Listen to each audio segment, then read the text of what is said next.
ओम श्री गणेशाय नमः।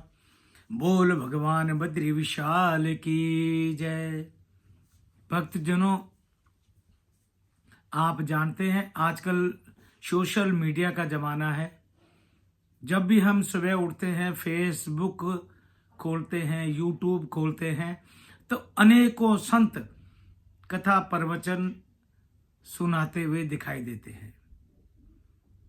हालांकि हमारा सनातन धर्म है, हमारे सनातन धर्म में कथा प्रवचन यह सर्वोपरि है, संतों की वाणी में अमृत है। परंतु विडंबना यह है हमारे जीवन में कि हम कितनी कथा सुने, कितने प्रवचन सुने, किस को रखें, किस को छोड़े, क्या करें क्या ना करें। परंतु यही समाधान के लिए हमारे संतों ने एक बात कही है, आप कथा सुनो, प्रवचन सुनो, राम कथा सुनो, परंतु आपका जीवन, भागवत का एक श्लोक ही आपका जीवन बदल देगा। रामायण की एक चौपाई आपका जीवन बदल देगी। यानी कि एक ही श्लोक, एक नहीं तो आधा श्लोक, एक चौपाई नहीं तो आधी चौपाई आपका जीवन बदल देती है, आपका जीवन बदल सकती है। परंतु उस पर विश्वास होना चाहिए। आदमी को जो भी आप कथा सुनते हो, प्रवचन सुनते हो, उस पर आस्था होनी चाहिए। क्योंकि कोई भी व्यक्ति अगर शोरूम में जाता है तो आज तक कभी किसी ने पूरे शोरूम को नहीं खरीदा। जैसे कि कोई आदमी जूता चप्पल की दुकान में जाता है, जूता चप्पल के शोरूम में जाता है, तो वह सबसे पहले क्या करता है, शोरूम में जो लगे हुए जूते चप्पल हैं, पहले वो डिजाइन पसंद करता है। डिजाइन पसंद आने के बाद वह सेल्समैन को बोलता है, भैया ये डिजाइन मुझे पसंद आया है, ये मेरे नाप का निकाल दो। तब सेल्समैन पूछता कि आपका नाप क्या है, तो हम उसे अपना नाप बताते हैं। हमारे पाँव में 6 नंबर आएगा, 7 नंबर आएगा। उसी डिजाइन का 7 नंबर की चप्पल आपको निकाल के देगा। क्योंकि अगर बड़ी चप्पल लेंगे तो वो पीछे से छप छप करके हमारे कुर्ता पजामा को खराब कर देगा। अगर छोटी लेंगे तो हमारे पांव को वो है चप्पल काटेगी। तो हमें क्या करना है, हम वही चप्पल लेते हैं जो हमें जच जाए, और जचने के बाद वो हमारे साइज की हो, हमारे नाप की हो। जब हम चप्पल ले लेते हैं, पहन के अपने पांव की तरफ बार बार नजर घुमाते हैं कि देखो मैंने कितनी सुंदर चप्पल ली।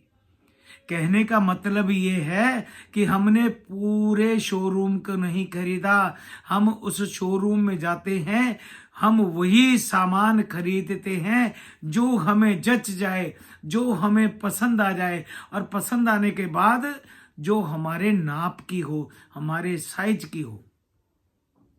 यही भाव जो है वो कथा में भी है कि देखिए, कथा तो 18,000 श्लोक है भागवत में, परंतु एक ही श्लोक पूरा आपका जीवन बदल देगा। एक वाणी आपका जीवन बदल देगी। एक छोटी सी कथा है। एक चोर,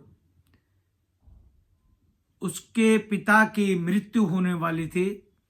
उसके पिता ने अपने बेटे को कहा, बेटा मैं मरते मरते आपको एक वचन लेना चाहता हूं आपसे, मुझे वचन दो कि कभी भी जीवन में तुम मंदिर नहीं जाओगे और कहीं पर यदि कथा हो रही हो उस कथा में नहीं जाओगे।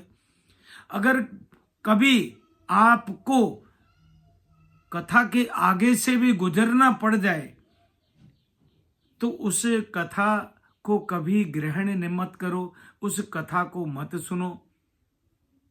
इतना कहने के बाद वह चोर का पिता मर गया। अब एक दिन उस चोर ने सोचा कि रोज छोटी मोटी चोरियां करता हूं, एक दिन बड़ा ही हाथ मारता हूं, राजा के यहाँ चोरी करता हूं।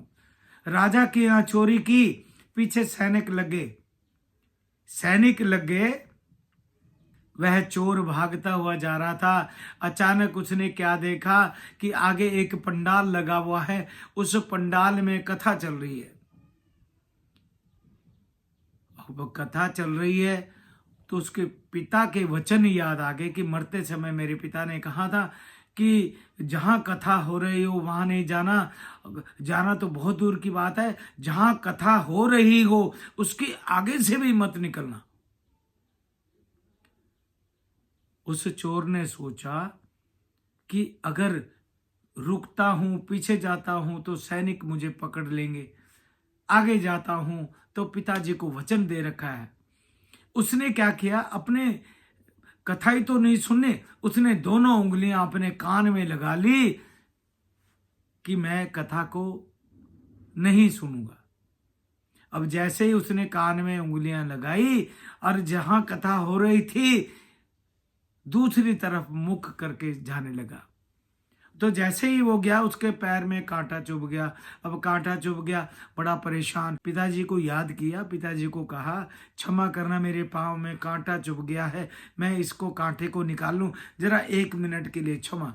उसने दोनों हाथ कानों से हटाए और उस कांटे को निकालने लगा। जैसे ही उस कांटे को निकाला, 1 मिनट के लिए उसने जो अपने हाथ कानों से हटाए, उस समय व्यास जी कह रहे थे कि देवी देवता जब पृथ्वी पे किसी को भी दर्शन देने के लिए आते हैं तो देवी देवता कभी भूमि का स्पर्श नहीं करते, पृथ्वी को नहीं छूते, वो हमेशा भूमि के 2 फुट ऊपर रहते हैं। इतना सुना, उसने फिर कानों में उंगली डाली और चला गया।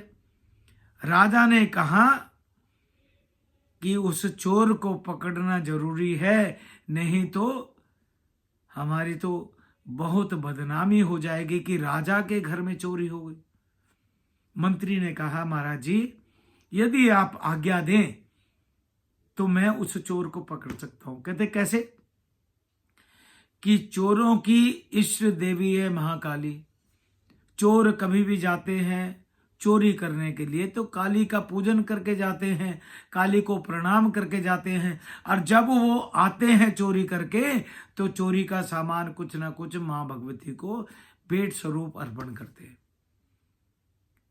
तो मैं उस गांव में जाता हूं चोरों के, और चोरों के गांव में जाकर के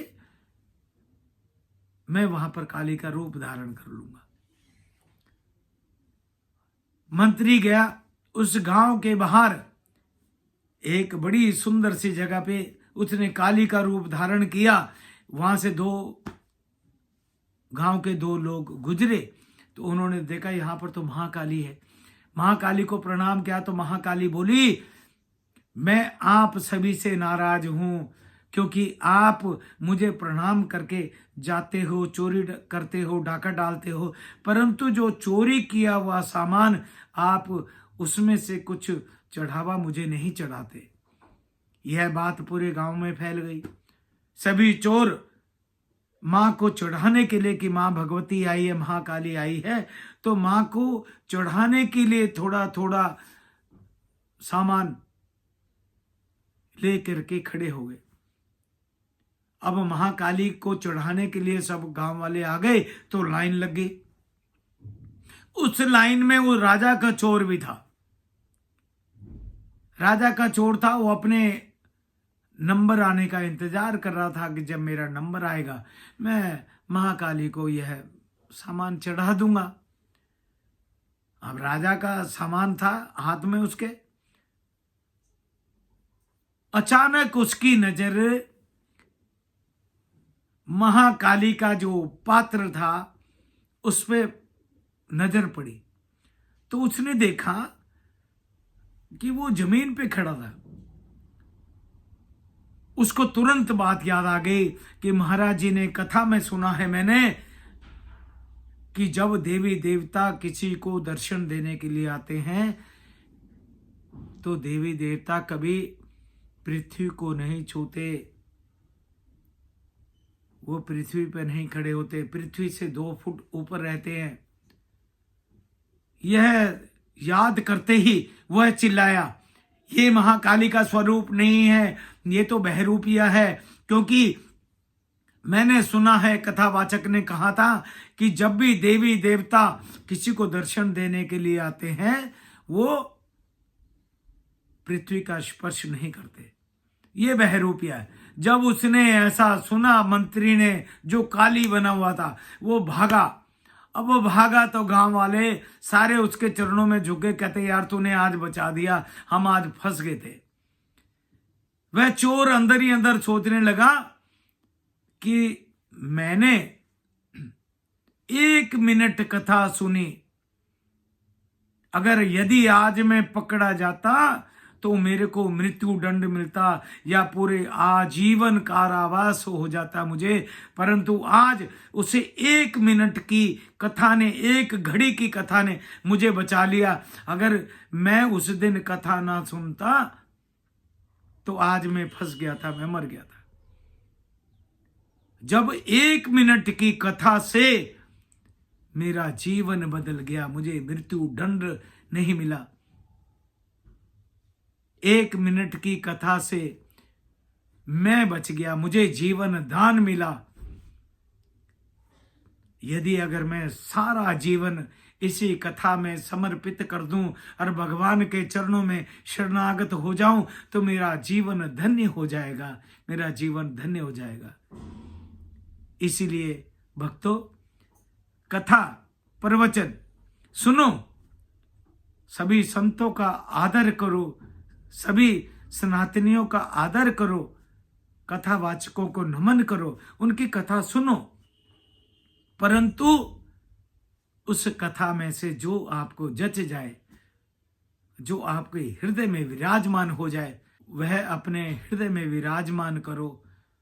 यही मेरा आज का प्रसंग है। जय बद्री विशाल, जय बद्री विशाल, जय बद्री विशाल।